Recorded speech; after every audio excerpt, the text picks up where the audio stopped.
读书致智，致富人生。你好，今天要为你解读的书是《适时退出》，副标题是以退为进的决策智慧。本书由中信出版社出版，豆瓣评分7.6。我们这个时代最流行的口号之一就是坚持就是胜利。从励志鸡汤到商业神话，从运动赛场到创业故事，几乎所有的成功叙事都在一遍遍告诉我们，只要咬牙坚持下去，就一定能迎来转机。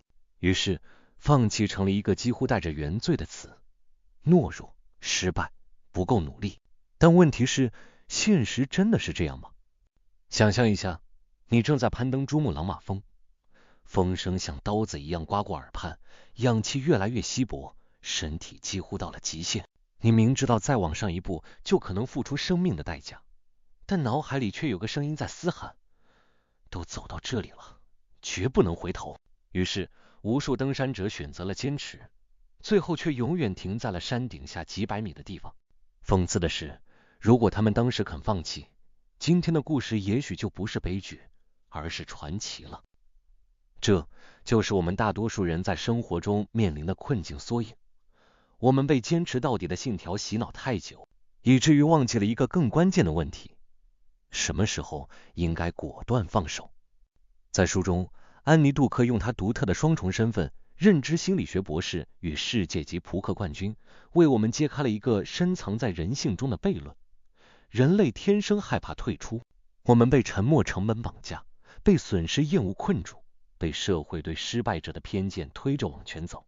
于是我们常常明知一条路走不通，却不敢掉头；明知一场博弈注定亏损，却硬要扳回一局。但杜克告诉我们，真正的赢家并不是永远坚持的人，而是懂得何时抽身的人。在扑克桌上，一手坏牌如果不及时弃掉，等待的只有更大的损失。在生活与事业中，一段错误的投资，一份消耗心力的关系，拖得越久，代价越惨重。退出不是认输，而是一种更高层次的决策艺术。它让我们把有限的时间与资源转移到更值得的可能性上。接下来，就让我们跟随杜克的思路，一起重新认识退出的意义，理解它背后的心理学原理与实践智慧，看看如何把这种常被误解的能力转化为我们人生中的优势。一、沉没成本。为什么越走越不肯回头？为什么我们总在该收手的时候选择硬撑？先从一次让人印象深刻的高山决策说起。1996年春天，3位登山者斯图尔特·哈奇森、约翰·塔斯凯和卢卡西希克，在距离珠穆朗玛峰顶仅余不到3小时行程的地方，做出了一个冷静却不受欢迎的选择，按既定关门时间折返下撤。团队在出发前定下规矩，最晚必须在下午1点前登顶，于是继续前进就会显著增加下山时遭遇疲劳、缺氧、冻伤和突变天气的风险。对珠峰攀登者而言，真正危险往往发生在下撤阶段，死亡率远高于上升阶段。当他们抬望看表，已近11点半，按当前节奏，即便咬牙硬冲，也几乎不可能在1点前到达峰顶。3人因此选择了安全回撤。这个决定并不英雄，却让他们平安归来。如果你翻读过相关书籍或看过电影，大概率认识这一天，却未必记得这3个人的名字，因为同一天，他们的队长罗布霍尔带队继续向上，越过了关门时间，最终在下山途中罹难。后来被反复叙述与铭记的是那段令人心碎的坚持，而在正确时刻掉头的3位却几乎没有什么戏份。现实世界里，我们总是更容易被永不放弃的叙事吸走注意力，而忽略恰到好处的退出背后的理性与勇气。可在生死攸关的场景里，退出字面意义上就是自保之术。那么，是什么让人们一次次错过最佳的离场时机？行为经济学给出的首要解释之一叫做沉没成本效应。理查德·塞勒在1980年对其做过系统阐述。当我们决定要不要继续时，会不由自主地把已经投出的筹码、金钱、时间、体力、情感当作考量依据。但从理性的角度，既然那些投入已经无法收回，他们就不应影响下一步决策。我们只应基于未来的收益和未来的成本来做权衡。然而，人心不是计算器。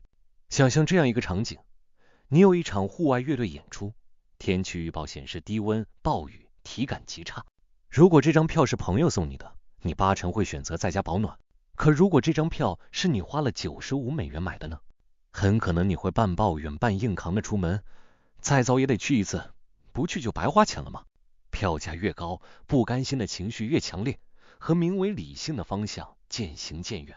攀登珠峰也是同理，越接近顶峰越难回头，投入越多越难承认现在不是继续的时刻。更棘手的是，仅仅知道沉没成本是个偏误，并不足以让我们避免它。常见建议是，想象之前的投入不存在，假设现在是一次全新的选择。这固然是个好提醒，但研究显示，即使主动要求人们重新开始，甚至让他们罗列利弊，重做评估，既有投入的分量仍会悄悄压在天平上。沉没成本效应不是一道算错了的小学题，而是扎根很深的心理习惯。如何对抗？安妮·杜克在《适时退出》中主张把关门时间迁移到日常决策，在行动开始之前预先约定退出的条件，比如为项目设定明确的停损线和里程碑考核点，列出必须达成的客观指标以及未达成就退出的规则。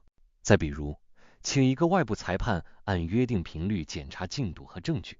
一旦触发条件，就像那3位登山者在11点30分所做的那样，把情绪和面子放在一边，照章行事。这并非冷酷，而是给未来的自己留下更好的机会。2. 损失厌恶，怕亏的力道比想赚更大。另一个让我们该停不停的重要原因是损失厌恶。早在1979年，卡尼曼与特沃斯基就发现，同等数量的收益与损失在人心里权重并不对等。失去100元带来的痛感，大约是获得100元带来的快感的2倍。换句话说，我们对亏损特别敏感。这一篇